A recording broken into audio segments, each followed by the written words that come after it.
abonnez-vous, tous s'abonner massivement na TV. Gaga sika, théâtre sika, nandenga poto. Hey, chaîne yaka moko. Awa, boss abonné. Nous sommes ko zapena kosa mo sport na yo binga kana numéro s'afficher to sale la yo ango. Ngai moko franco na bango na koti makambo.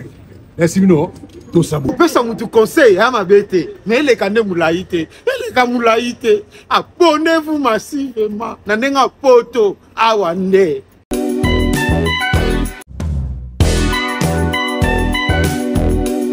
La ville de Zangara était une petite localité connue pour ses croyances profondément ancrées dans le mysticisme et les superstitions. La vie des habitants était rythmée par des pratiques anciennes et des rituels pour se protéger des esprits et des forces invisibles. Pourtant, derrière les traditions et les apparences tranquilles, quelque chose de profondément troublant allait bientôt secouer la ville, un secret si sombre qu'il ébranlerait leur foi et leurs croyances. Tout commença par la mort mystérieuse de Maria. Maria était une jeune femme dont la beauté avait fait parler d'elle dans toute la ville. Son visage délicat et son sourire captivant lui valaient l'admiration de tous. Les hommes la désiraient, les femmes l'enviaient. Pourtant, Maria semblait étrangement distante de la vie quotidienne. Ses voisins la trouvaient souvent perdue dans ses pensées, comme si elle portait en elle un lourd secret. Quand la nouvelle de sa mort se répandit, la ville entière fut secouée. Maria n'avait que 24 ans, et personne ne comprenait comment une telle beauté, pleine de vie, pouvait être arrachée si soudainement au monde. La cause de sa mort restait un mystère. Certains disaient qu'elle avait été frappée par une maladie soudaine et fulgurante, d'autres murmuraient qu'elle avait été victime d'un sortilège.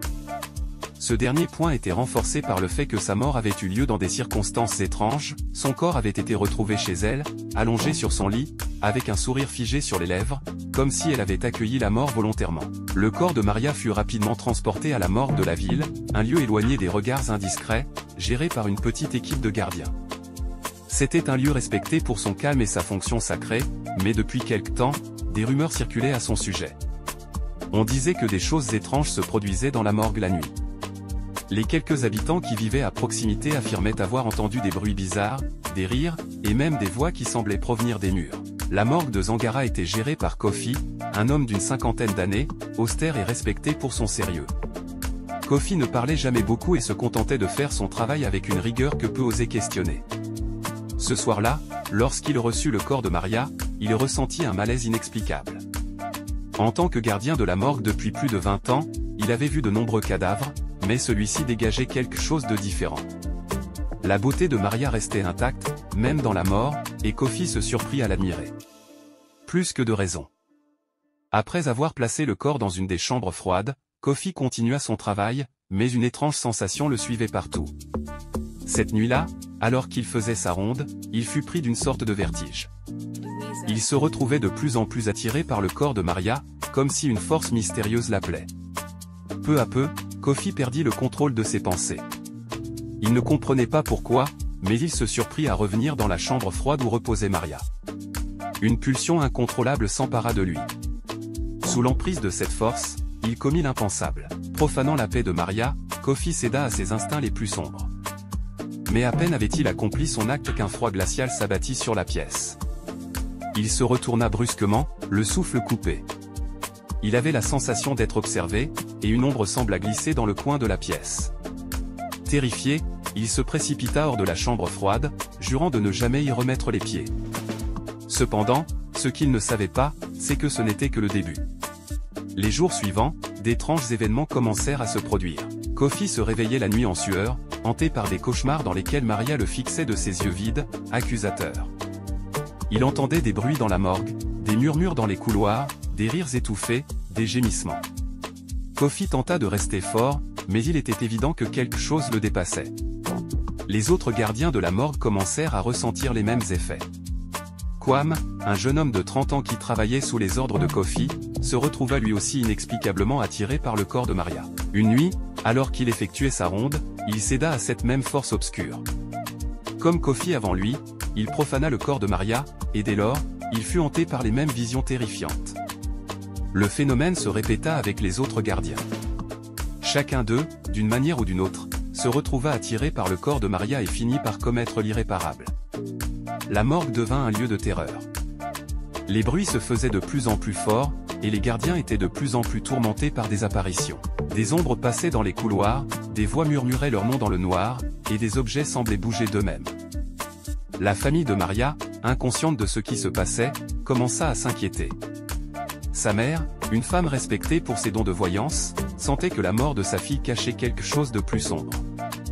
Elle savait que Maria n'était pas partie en paix, et elle commença à enquêter sur les circonstances de son décès. Un jour, en visitant la morgue pour rendre un dernier hommage à sa fille, elle ressentit une présence malsaine autour du corps. Elle consulta un chaman, un homme reconnu dans la région pour ses connaissances des forces spirituelles. Le chaman révéla une vérité troublante. Maria n'était pas simplement morte d'une maladie. Elle avait été prise au piège par un esprit vengeur, un Obaïfo, un esprit maléfique qui avait pris possession de son corps après sa mort. Cet esprit avait été invoqué par les actions impies des gardiens, et il réclamait désormais vengeance. L'Obaïfo utilisait le corps de Maria comme canal pour se renforcer et prendre le contrôle de la morgue. Si rien n'était fait, l'esprit se répandrait dans la ville, causant encore plus de destruction. La mère de Maria et le chaman décidèrent d'agir rapidement. Ils devaient exécuter un rituel puissant pour libérer l'âme de Maria et chasser l'Obaïfo avant qu'il ne devienne trop puissant. Mais avant que le rituel ne puisse avoir lieu, la situation dans la morgue s'aggrava. Les gardiens, de plus en plus tourmentés, commencèrent à mourir les uns après les autres, dans des circonstances horribles. Leur corps était retrouvé déformé, leur visage figé dans des expressions de terreur pure. Yao, le dernier gardien encore en vie, comprit qu'il était en danger. Contrairement aux autres, il avait résisté aux pulsions sombres qui l'appelaient vers le corps de Maria, mais il savait que l'esprit maléfique ne tarderait pas à le toucher lui aussi. Désespéré, il chercha l'aide de la mère de Maria et du chaman. Ensemble, ils décidèrent d'affronter l'Obaïfo et de le bannir une fois pour toutes. Le jour du rituel, la tension était à son comble. La mère de Maria, le chaman et Yao entrèrent dans la morgue, où le corps de Maria était toujours conservé. L'atmosphère était lourde et oppressante. Les murs semblaient vibrer sous l'effet de forces invisibles, et des bruits étranges résonnaient dans tout le bâtiment. Alors qu'il s'approchait du corps, une ombre gigantesque se dessina sur le mur. L'esprit de l'Obaïfo se manifestait enfin. Le chaman commença à réciter les incantations, tandis que la mère de Maria disposait des amulettes et des objets sacrés autour du corps. L'esprit de Maria, pris au piège, hurlait de douleur alors que le rituel progressait. La pièce entière tremblait, et des objets étaient projetés contre les murs. L'Obaïfo, furieux, fit tout pour interrompre le rituel, mais la détermination du chaman et de la mère de Maria ne faiblit pas. Après ce qui sembla être une éternité, l'esprit fut enfin chassé. Le corps de Maria cessa de trembler, et une paix étrange s'installa dans la pièce. L'Obaïfo avait été vaincu, et l'âme de Maria était enfin libérée de son emprise. Yao, soulagé mais épuisé, remercia la mère de Maria et le chaman. Ensemble, ils prirent la décision de brûler le corps de Maria pour s'assurer que l'esprit ne reviendrait jamais. Le lendemain, la ville de Zangara retrouva enfin un semblant de calme, mais les habitants restèrent marqués par les événements. Les rumeurs continuèrent de circuler pendant des années, et la morgue, autrefois un lieu de respect, devint une source de peur et de superstition. Cette histoire tragique nous rappelle à quel point il est important de respecter les morts et les esprits qui les entourent.